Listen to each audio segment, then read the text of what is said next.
For those of you who are having misfires and have already swapped your spark plugs and your coil packs and are still having misfires, another place to look may be these connectors, or if it's all mashed up, that kind of thing. These things are really not that bad to replace. I got myself a kit on Amazon. It came with this little depinning tool, which is super useful. Came with the actual connector. Some of the reviews said you needed to actually replace the pins in the boots to make it fit in the connector. I went ahead and tried it, and so long as you get the pin lined up correctly, it pushes right through, at least on this kit. To get started, you'll need to remove that little purple guy right in there. You can see in this one here with it missing. We will need to grab something like a little pick, or like these small screwdrivers have been working well. Okay, so to get this guy out, you can kind of pick here and pull, and if he's not coming like that, like this was super easy, I'm gonna push him back in. You can come here, and on these taller tabs, you see this little tall tab right here, you can kind of pick that up. You can see there's a little bit of a ridge right here, and same on this side. So you can kind of just pick it here. You can kind of reach down on the end here and just pry it out a little bit. And it really is not difficult, but it just takes a little bit of time and patience, especially since this is brand new and you really don't want to break it. Once you get it to this point too, where it's kind of halfway out, it's on that second or first, I guess, ridge here, you can kind of pry it out and just go slow and it'll slide out. So now you have your connector. We're going to go take the other one and depin the pins out of here. You do that by taking this tool here, and you'll just slot it down inside of here like that, inside that up and down side, and push straight through. These pins are little squares like that, and when you're trying to push them down into here, they tend to kind of get twisted around and all that, and so you kind of have to grab the wire and just kind of twist it just right and get it right in, and then you can push it through. And you do kind of have to go one by one, little wire by little wire there. This purple one right here seems to be the hardest. It's a thinner gauge. It's, I think, 18, and these are 14 gauge. So this one's hard to get some pressure on.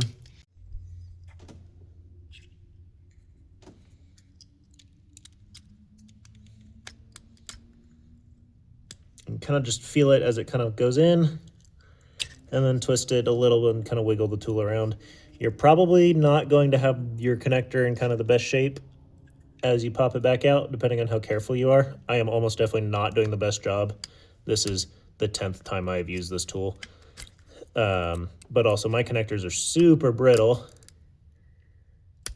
and so things are probably not going all that well. And you probably don't care about your old connector by the time you're getting in on this job.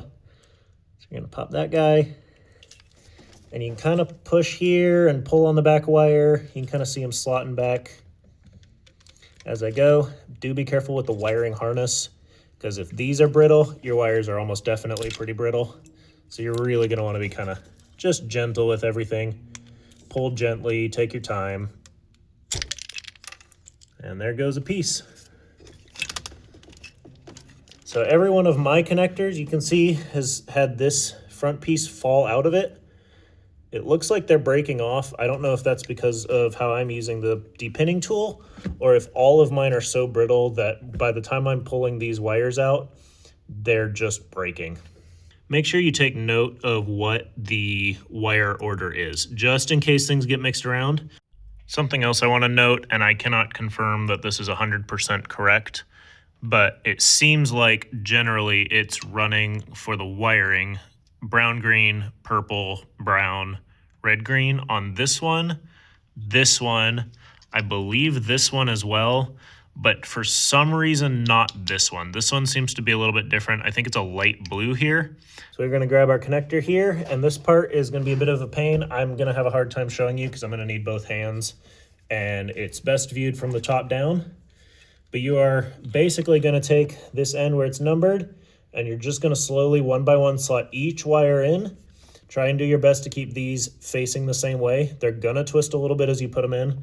You're gonna have to grab each individual little guy, usually by the rubber piece back here, and just kind of gently twist like this, side to side, kind of like that, and they'll eventually kind of line up into the slot that they need to inside of here. So I'm gonna get started here. Just kind of get each one started just a little bit, make sure they're all in the right hole, that kind of stuff. And once they're in, they'll kind of slide back to the grommet pretty easily. And then from there, I find it's easiest to look straight down the barrel of here, and you'll kind of see the squares down inside. It's not really showing up on camera well. And then that way you can kind of see what you need to twist, what you can push forward. Once you get it lined up, it'll kind of slot a little bit further, and then it'll kind of click into place. You'll feel it like a nice little click as it comes into place in each one. But I'll be quiet and kind of push and see if I can get you guys to hear one so you can hear it click into place. Just like that. As for ones that are not clicking into place, you can see right here how this guy's kind of further back. That's one that's not quite clicked into place. These two have clicked into place, and this is that one that I was telling you is a thinner gauge wire, and it's just hard to get into place. So it's easier to push on the back here. Then if you have one being stubborn that just really, you can't get a good grip on it from the back and push or whatever, you can also take a small screwdriver, very gently pushing on that rubber grommet, because that does keep water out of it. So you don't want to split that, and just very, very gently, just apply some gentle pressure, kind of go around in a circle around it to kind of slowly wiggle it all the way through and into place, but it should click into place. So I'm going to take my small screwdriver. It's just a little precision screwdriver. One of those picks is also probably good. I just like that this has a little bit of a flatter head, so it's less pressure. I'm going to take this guy, just kind of push gently all the way around, being very careful not to mar the wire casing and being as gentle as I can on that rubber grommet while keeping some applied pressure. So that was unfortunately not the one I wanted, but I'll take it.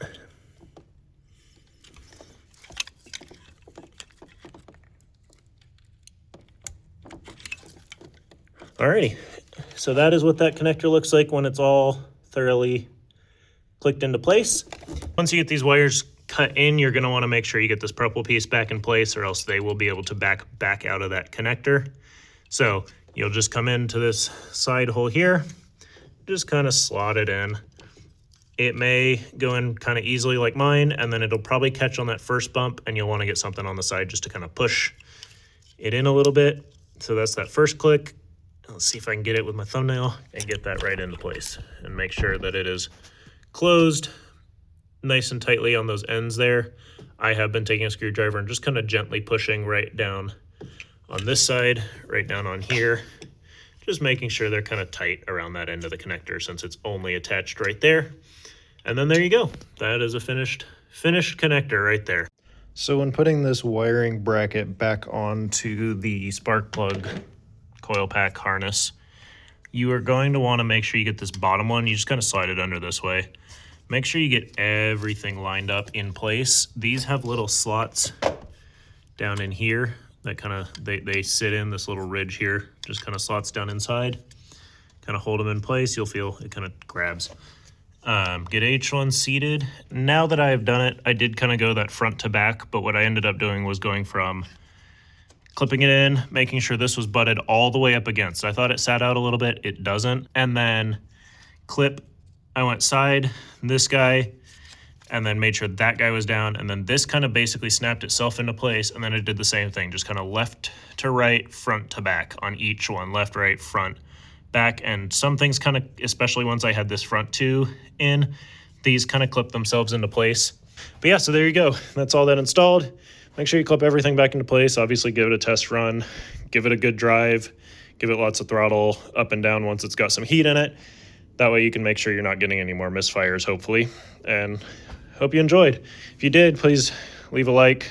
And yeah, hope I helped out.